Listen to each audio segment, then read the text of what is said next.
윤석열 전 대통령의 불법 비상계엄 선포를 방조한 혐의를 받는 한덕수 전 국무총리에게 오늘 특검이 징역 15년을 구형했습니다.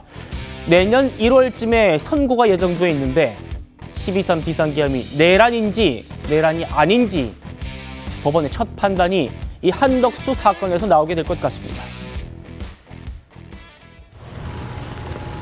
1심 선고 가장 빨리 나올 듯한데 입장 있으십니까? 정치 역사적 책임 언급했는데 구형 앞두고 국민들께 한 말씀 부탁드립니다. 국무회의 상황 여전히 기억 안 나십니까? 국무총리는 피고인이 헌정질서와 법치주의를 파괴한 사건으로서 그 죄책이 매우 중하며 다시는 이러한 불행한 역사가 되풀이되지 않도록 피고인에 대한 엄중한 처벌이 불가피하다고 생각됩니다. 연정 의원님, 네. 오늘 특검이 징역 15년 구형하면서 이렇게 의견을 밝혔습니다. 피고인은 정권의 2인자로서 사실상 이 내란 사태를 막을 수 있는 유일한 사람임에도 국민 전체에 대한 봉사자로서 의무를 저버리고 계엄 선포 전후에 일련의 행위를 통해 내란 범행에 가담했다. 그러면서 왜 형량이 15년이나 나와야 하느냐? 왜 형량이 이렇게 높아야 하느냐? 이렇게 말했습니다. 45년 전 내란보다 더 막대하게 국격 손상시키고 국민에게 상처를 주었다. 어떻게 바라보십니까? 일단 한덕수 총리 전 총리에 대해서 특검이 굉장히 아마 중형을 구형을 했습니다. 아마 그거는 이제 국정의 2인자고 더군다나 이 비상계엄 같은 경우는 국방부 장관이 일단 요청하지만 총리를 통해서 대통령에게 요청할 수 있는 권한이 있거든요.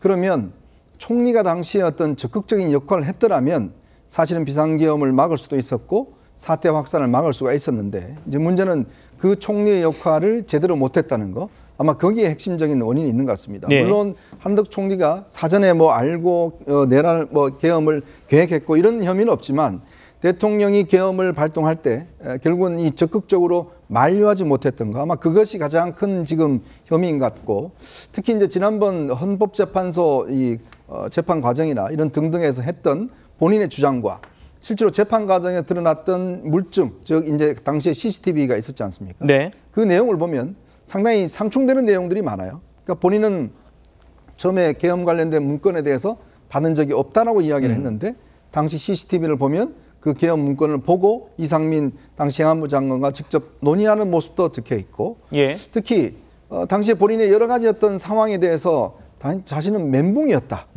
기억이 안 난다. 이렇게 이야기를 한 거 아니겠습니까? 예.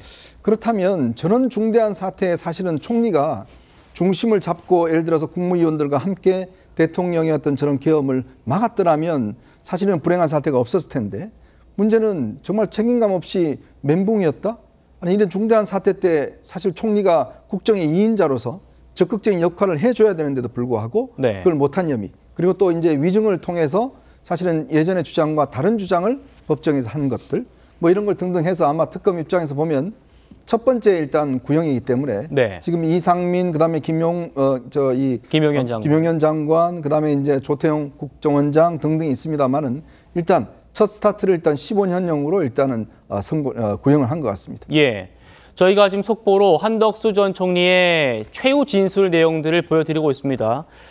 계엄을 돕지 않았다라는 취지입니다. 하지만 특검 측이 한덕수 전 총리가 계엄에 적극 가담했다라는 증거로 대통령실 내부에 CCTV를 제목하고 있죠. 그 관련 발언들도 들어보겠습니다. CCTV 영상을 통해 이 문건을 소지한 모습을 확인하셨지요? 네, 확인했습니다. 네, 피고인이 가지고 나온 문건이 무언가요? 저는 기억을 하지 못합니다. 그리고 지금도 제대로 기억을 하지 못하고 있습니다.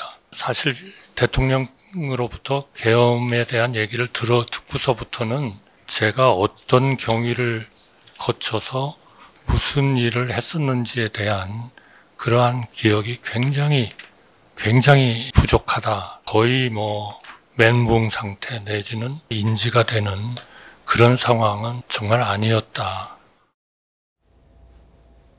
대통령실 내부 CCTV에 한덕수 전 총리가 문건 2개를 갖고 있는 모습은 명확하게 찍혀 있다는 것이고 다만 한덕수 전 총리는 저 때도 그렇고 지금 저희가 속보로 보여드리고 있습니다만 오늘도 그 순간에 대한 기억과 맥락도 없고 분명치 않다. 기억이 나지 않고 당시 멘붕 상황이었다라고 얘기를 하는 것 같습니다.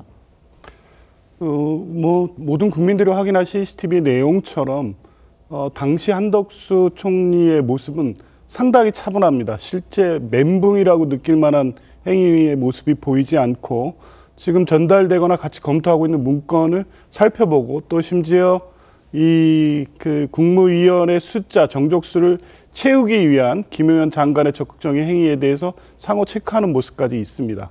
그리고 지난 24일의 재판에서는 기간이 경과했으니까 기억이 희미할 수 있다 이런 주장을 해도 통할 수 있을지는 모르겠습니다만 이미 헌법재판소에 출석해서 했던 증언의 내용과 동일합니다. 잘 모른다, 안 했다. 그게 위증인 게 확인되지 않습니까? 그 동일한 주장을 지금 유지한다고 해서 이미 CCTV 화면으로 확인된 어떤 이 내란의 가담 정도, 실제 내란을 완성시키기 위한 행위, 사후에 공용 문서, 그러니까 포고령 문서를 위조하고 다시 그걸 손상시키는 행위, 그것을 감추기 위해서 했던 위증, 이 특검이 지금 공소 제기하고 구형의 사유로 삼은 범죄 사실은 모두 인정될 가능성이 매우 높고 지금 한덕수 총리가 한 최후 진술의 이 변론 정도로는 그런 사실을 뒤집기는 어렵다. CCTV의 증거력과 증명력이 매우 높기 때문에 저런 변명을 가지고 무죄를 받거나 양형을 감경을 받는 것은 쉽지 않아 보입니다. 재판부의 판단이 내년 1월이면 나올 텐데요.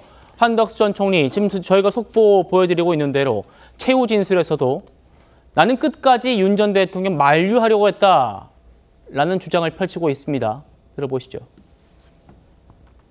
그래서 제가 너무나 깜짝 놀래가지고 아마 바로 말씀을 드린 것 같습니다. 우리나라의 대외 신인도가 떨어지고 경제가 정말 망가질 수 있습니다. 재고해 주십시오. 다시 한번 생각해 봐 주십시오.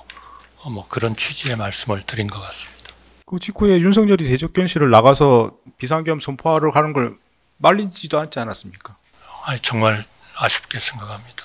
비상계엄이라는 거는 있을 수가 없는 일이다. 지난 40몇 년 동안 없었고 절대로 있어서는 안 된다고 생각합니다. 왜 그걸 윤석열한테 말씀하시기로 했습니까? 비상계엄을 하기 전에. 한덕수 전 총리는 그러니까 나는 말렸다라는 주장인데 정말 그게 말린 것인지 그 정도에 대한 판단을 법원이 좀 할 것 같은데요. 일단 재판부 지적은 재고해달라고 말한 정도, 이것 가지고 만류했다고 볼 수 있느냐. 최소한 대접견실을 나가가지고 선포하러 가는 길, 이거 뜯어 말린 정도까지 돼야 되는 것 아닌가라고 일단 보는 것 같아요. 결국에는 법원에서 판단을 할 문제인데요. 근데 지금 CCTV 영상에서 보여지는 그리고 그때 당시를 회고하는 한덕수 총리의 모습은 매우 실망스럽다라고 밖에 말씀을 드릴 수 없습니다. 왜냐하면 비상계엄이라는 사태가 이렇게 흔히 일어나는 일도 아니고 거의 전쟁에 준하는 사태로 지금 이게 국가적으로는 심각한 비상 상황임에도 불구하고 그때의 국정의 2인자가 하고 있는 기억은 거의 없고, 그리고 지금도 그때 대통령이 그런 판단을 했을 때 계엄을 막기 위해서 자신은 재고해 주십시오라는 말을 했다고는 하지만 사실은 현재 지금 그 재판정에서 한덕수 총리가 하시는 이야기를 들어보면 멘붕 상태였다. 그때의 기억이 온전치 않다라고 하시는 걸 봐서는 그때 그 말씀도 사실은 저희가 그냥 있는 그대로 받아들이기는 좀 어렵지 않겠나 이런 생각이 듭니다. 한 전 총리의 일단 최후 진술 입장은 명확한 것 같습니다. 나는 계엄 선포 말렸고 계엄에 적극 협조하지 않았다라는 건데 이 부분은 인정을 했습니다. 헌법재판소의 윤 전 대통령 탄핵 심판 때 계엄 선포문을 받거나 보지 못했다라고 말한 적이 있는데 그 위증한 건 인정하는 겁니다. 저는 계엄 선포 당일 대통령실에서 계엄과 관련된 문건을 보거나 받은 기억이 없습니다. 피고인은 대통령실로부터 받아온 문건을 파쇄한 것이 적절하지 않다고 생각하여 대통령실로부터 문건을 받은 사실 없다는 취지로 위증하였다라고 진술을 하였는데 맞습니까? 네, 제가 헌재에서 위증을 했습니다. 헌재에서 제가 위증을 했습니다. 여선영 대변인, 이건 인정했어요.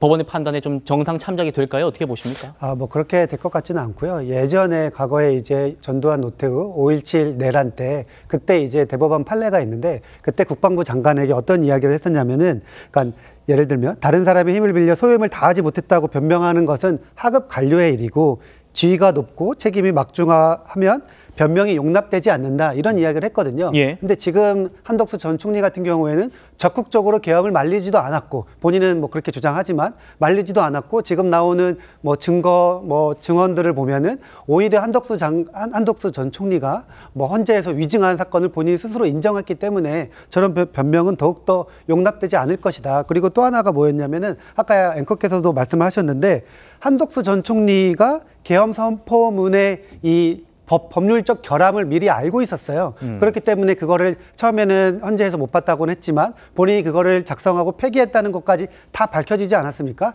그렇기 때문에 이거는 정상 참작이 아니라 오히려 그 한덕수 전 총리가 이야기하는 것이 변명으로 이렇게 받아들여질 가능성이 더 높다 이렇게 말할 수 있을 것 같습니다. 예, 한덕수 전 총리의 1심 선고 내년 1월에 예정대로라면 내년 1월이면 나올 예정인데 조기현 변호사님, 이현정 의원님 말씀처럼 지금 기소된 국무위원 중에서 가장 먼저 한덕수 전 총리에 대한 판단이 나오게 되는 건데 일단 15년으로 시작을 했고 법원의 판단에 따라서 다른 사람에게도 분명히 영향이 있겠죠.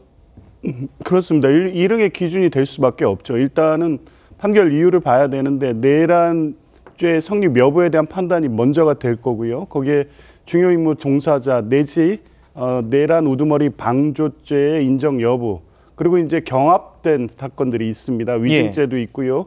허위공문서 작성, 공용문서 손상 등 여러 범죄 사실들이 묶여 있긴 하지만 가장 중요한 건 내란 중요임무 종사 혐의 사실인데 이제 다른 김용현, 이상민 장관 등도 가담 정도나 행위 정도에 따라서 15년 내외에 구형이 될 가능성이 높은데요. 그 기준은 실질 기준은 이제 사실 구체적 사례가 최근에 있을 수 없는 사건이고 1997년에 있었던 5.17 비상계엄 내란 사건의 사례에 비추어 보면 그때 항소심에서 형이 확정되고 대법원에서 그대로 확정이 됐는데 당시 전두환 씨가 무기징역이었고 직접적으로 가담 정도가 높은 노태우 씨가 17년형을 최종 선고받았습니다. 예. 이제 그 기준에 비슷하게 맞추기는 어려운 게 아까 특검도 최후 진술에서 얘기하는 것처럼 이 사건은 45년 만에 계엄이고 우리나라의 민주주의 수준이라든가 여러 가지를 고려할 때 과거의 형의 동일한 기준으로 처벌하기는 어렵습니다. 오히려 더 중하게 처벌해야 된다는 요구가 높습니다. 그러면